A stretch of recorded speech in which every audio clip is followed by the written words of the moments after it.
Synopsis of article. The article is called Second Loop Development for Prosci, ADKAR, and Organization Development Change Leaders.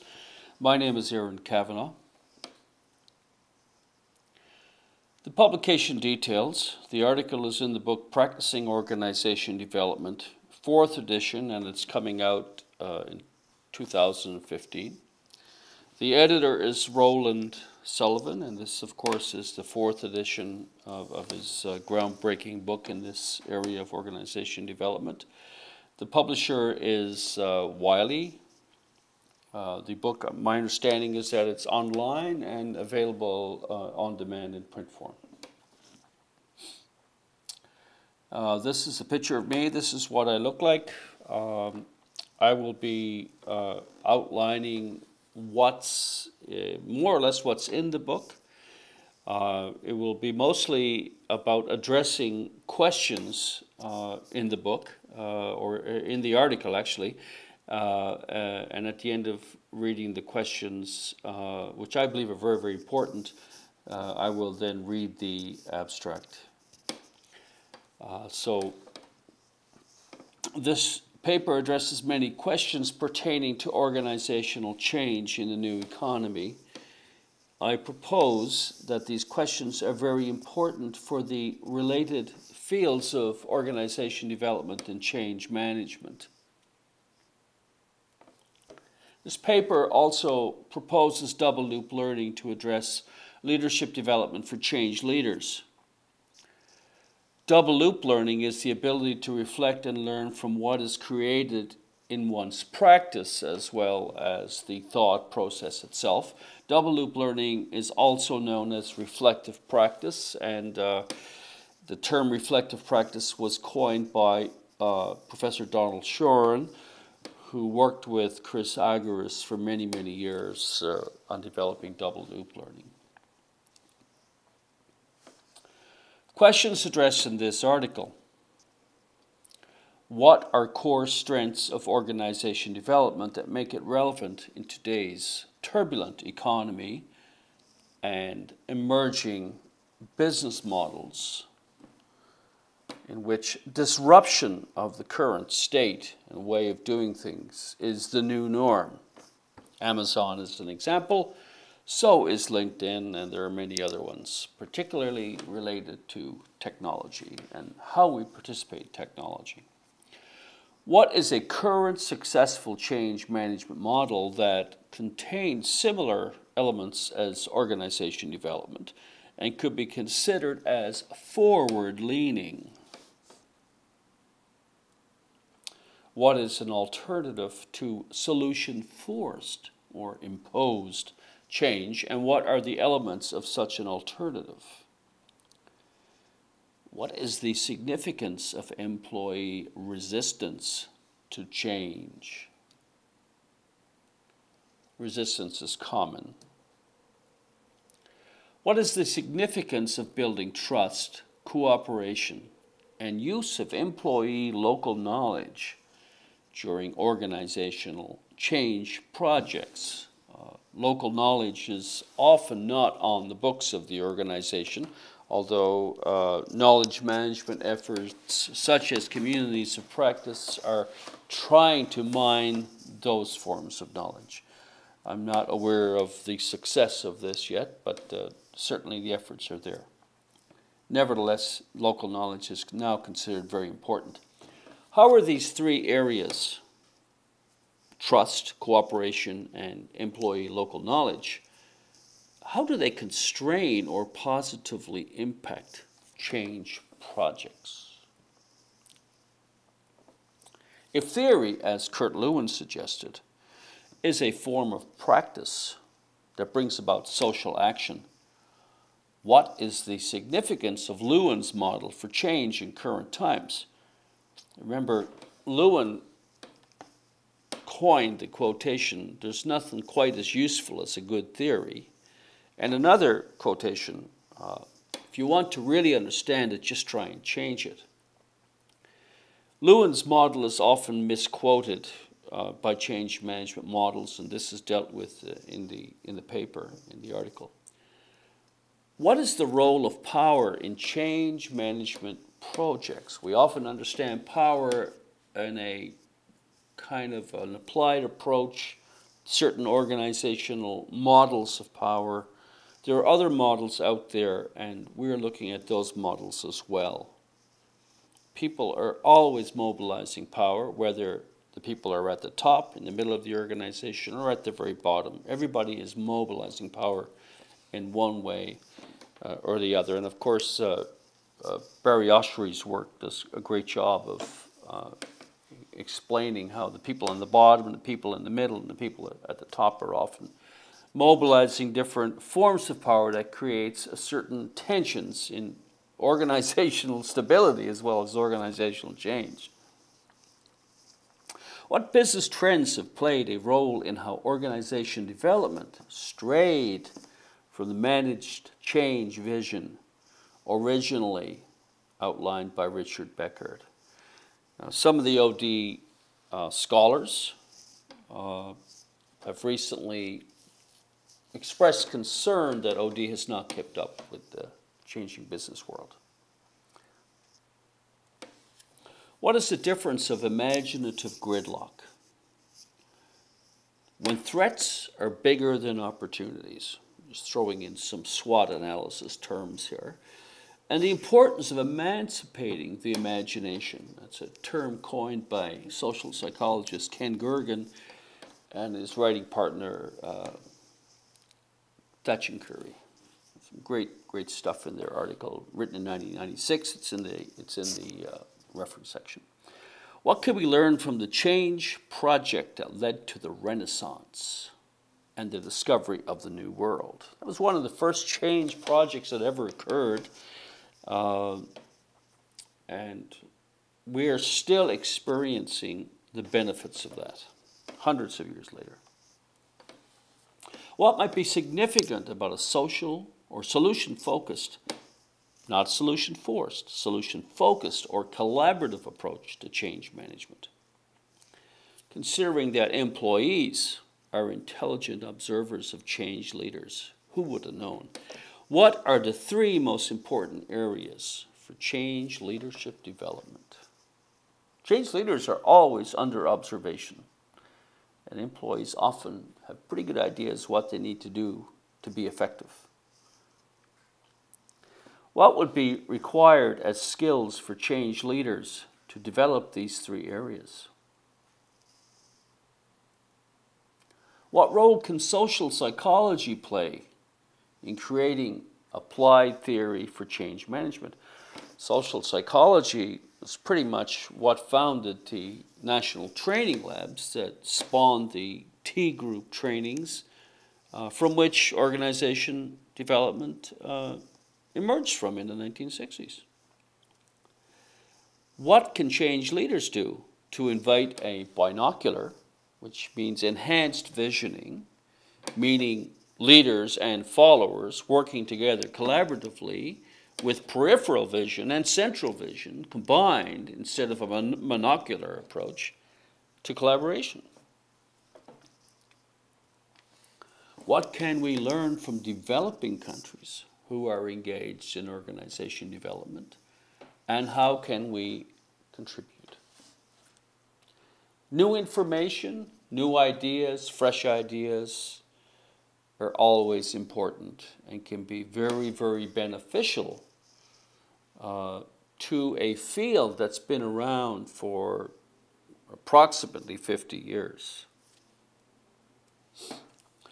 What can practitioners from the long-standing field of organization development learn from the younger models such as Prosci, ADKAR, to increase OD's relevance for current approaches to business? As I mentioned, OD's been around for around 50 years, and Prosci more or less showed up around 2006 with Jeff Hyatt's book. And you might say Prosci is an example of a new kid on the block, but they're definitely bringing some interesting and related concepts to OD, and are enjoying a lot of success recently. So what can we learn from them? Article abstract. In the new economy, there is an erosion of democratic employee involvement in organizational change efforts. The new economy, as we all know, it started around 2008, and however, OD has been going through changes since Reaganism and Thatcherism, which showed up on the scene in the early 80s. Solution-focused or solution-forced, imposed change management has created this climate. When we impose change, there's often a danger of not having very much employee involvement or appearing to have some to make it look good. The alternative, solution-focused approaches, which are more collaborative, emphasize employee involvement and they lower resistance to change through this democratic process. Which of course was originally pioneered by organization development practitioners in the 60s. Maybe too much democratic involvement may not be what's called for in these days because change happens at a very quick level. And sometimes consensus building just slows the whole process down and all of a sudden there's a new change that has to occur. So this needs to be thought through. So in this article, the Prosci ADKAR model and organization development are still presented as forward-leaning, solution-focused, collaborative approaches to change. However, accessing employee cooperation and local knowledge requires leadership skills that transcend models and provide an understanding of power. In OD, there's a term, use of self. A model cannot develop a change leader by itself. It can provide the right questions, but change leaders need to be in constant development. To support this premise, 3 constraints to building trust, employee cooperation, and accessing local knowledge are presented in the article. These constraints include a built-in limitation in any leader's personal cognition and any follower's personal cognition. The constraint of individual personality is also included, and assumptions around change, power, and leadership. And all of these 3 constraints are systemic, they're interactive, they build each other.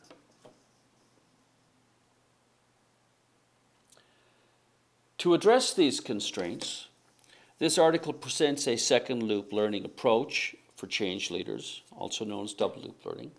Social psychology approaches to organizations are included as an umbrella for understanding both kinds of change and finding ways to balance them in current times. Now, in current times, organizations are no longer organizations. Organizations are in constant process. They are agile, or change is agile. Change is always about. And so newer ways of understanding organizations as organizing processes need to be employed. To show that employee cooperation and local knowledge are global issues, examples of current thinking on organization development for sub-Saharan Africa are included. Africa's a huge continent and there's a lot of changes going on there. And there's a lot of resources in the various countries there. And organization development is becoming more popular there, and there's some interesting research and articles being written. Lastly, a reflection is made on the current state of organization development and how the field might learn from the younger ADKAR approach as the learned field of OD adjusts its paradigm to meet current business needs. ADKAR may be a good model for reflecting on OD and practitioners reflecting on the OD field. A little bit about me. I've been a student of OD for about 25 years, and I was listed in the International Registry of Organization Development Professionals back in 1993, page 113, if you can still find that book. I still have it here. I completed my PhD in social organizational psychology. Over here in North America, it's known as industrial organizational psychology. Specializing in the relational construction of team outcomes during times of change. And the folks I studied were practitioners of change, such as psychologists and OD practitioners, and social work practitioners as well. So integrated sort of view of change practitioners. I recently completed an MBA in change leadership. Always wanted an MBA and always needed, felt I needed to have a practical edge as well as a theoretical edge. And I think these different trainings have all come together quite nicely for me. I'm currently writing The Helping Response, Leadership for Chaotic Times, which is based on the idea that leadership is about helping, and a very, very unique model developed here, which I'll share at a later point. I worked as a family therapist for close to 20 years, 17 years full-time, every day, 8 hours a day, 7 hours a day, and 3 years of teaching psychology, taught over 51 courses, including business-oriented psychology, sociology, and organizational behavior. I've logged between 15,000 to 20,000 coaching and clinical sessions with families and small groups. That's what happens when you work full-time for the government or whatever, and you just stay really busy. I've also screened refugees for PTSD, post-traumatic stress disorder. These were survivors of torture. I've worked on the Indonesian post-tsunami project as well as the Kosovo project following 1999. And a lot of these folks were sponsored to come over to Canada because of conditions in their countries. These were UN-funded projects. My earlier education was an MS and a BS. The BS was in human resource development or managerial development, and I did an MS in family systems therapy. I wrote a book called Family Transformation, Reconciling Practice with Our Diverse Post-Industrial Society. It's about 300 pages and available on Amazon.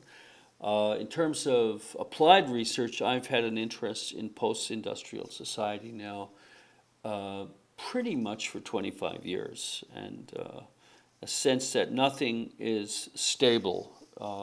Things are always in motion, and what makes that happen, what's all that about?